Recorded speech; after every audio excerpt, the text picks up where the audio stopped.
Fellow Gambians, distinguished audience, as the coronavirus pandemic continues to be a grave concern globally and nationally,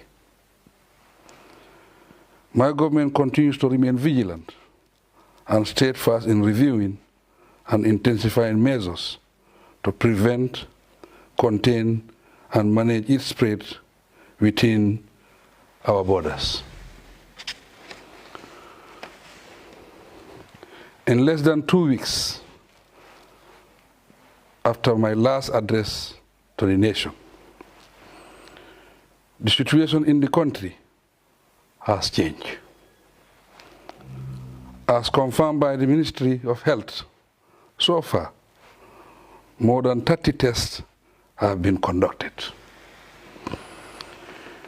3 have been positive, and 1 is still inconclusive.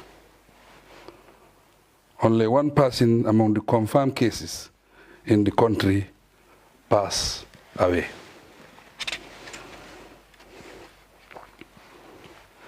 With regards to the unfortunate incident of the people who absconded, almost half of them have been traced.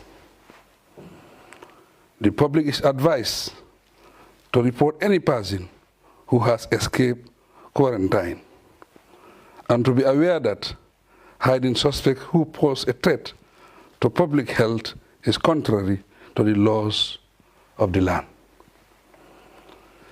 Fellow Gambians, we know with certainty that mass movement of people and public gatherings are threats to the containment of COVID-19. Therefore, in addition to the measures mentioned in my last address, decisions has been taken to impose new restrictions.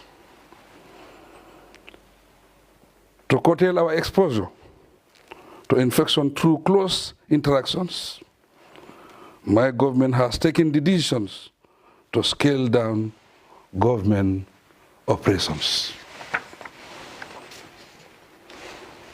Accordingly, all heads of government institutions, parastatals, private enterprises, and other institutions have been instructed to scale down their activities, with minimal staff to perform basic services. Where feasible, staff can work from home. At the private sector level, all non-essential services are declared suspended with immediate effect. Only essential services, such as emergency medical services, sale of essential items and commodities, will continue. I have been informed that there are enough supplies of essential commodities for the immediate and medium-term needs of the country. In this light, strict measures have been devised to curb attempts to halt or hike the prices of basic commodities. I implore the business community to continue to cooperate in stabilizing the prices of all basic commodities. Gambians and all residents in the Gambia must understand that business is not as usual. Hence the need to take strict measures to protect ourselves. Fellow Gambians, distinguished audience, on 18 March 2020, I signed the first proclamation in relation to the pandemic, which was published in the Gazette under Section 34, 1B of the 1997 Constitution. In it, I declare that a situation exists which may lead to a state of public emergency if it passes. I have now signed a second proclamation declaring a state of public emergency throughout the Gambia. Under this proclamation, the following measures shall be enforced with effect from today, 27 March 2020. 1. All non-essential food outlets in all markets and enclosed shopping areas shall be closed. 2. All non-essential public places, such as bars, cafeterias, cinemas, video clubs, gymnasiums, museums, nightclubs, public swimming pools, event halls, casinos, gaming parlors, and sporting venues shall be closed. 3. All public places of worship shall be closed. The number of people attending any social gathering, such as weddings, naming ceremonies, and funerals, shall be restricted to a maximum of 10 people.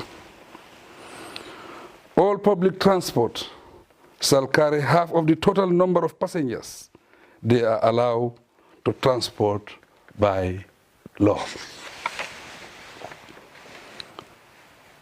In invoking the powers invested in me as president under the Emergency Powers Act of the laws of the Gambia, this is one of a series of regulations I have signed, starting with the freezing of prices of all essential commodities to prevent any form of hoarding.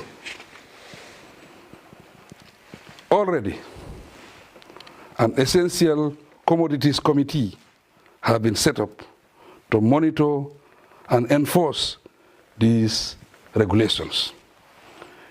In this regard, I appeal to the goodwill of the business community to respect these measures for the general welfare of our people. Notwithstanding the restrictions, the general public is reassured that essential services will continue.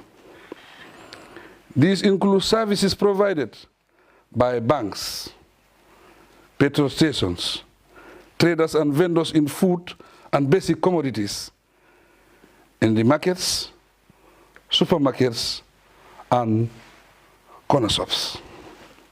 However, this must be done in accordance with the WHO recommended social distancing guidelines.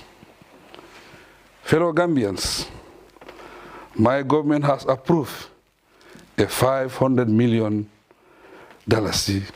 emergency fund, which the Ministries of Health and Finance will work on for disbursement and use to fight COVID-19 menace. I seize this occasion to specifically thank the private sector, as well as all philanthropists and individuals for their financial support. Your contributions will go a long way in complementing government's efforts in this joint fight. I thank you all. On behalf of everyone, I also commend the national response teams, committees, and frontline workers for their invaluable service to the nation.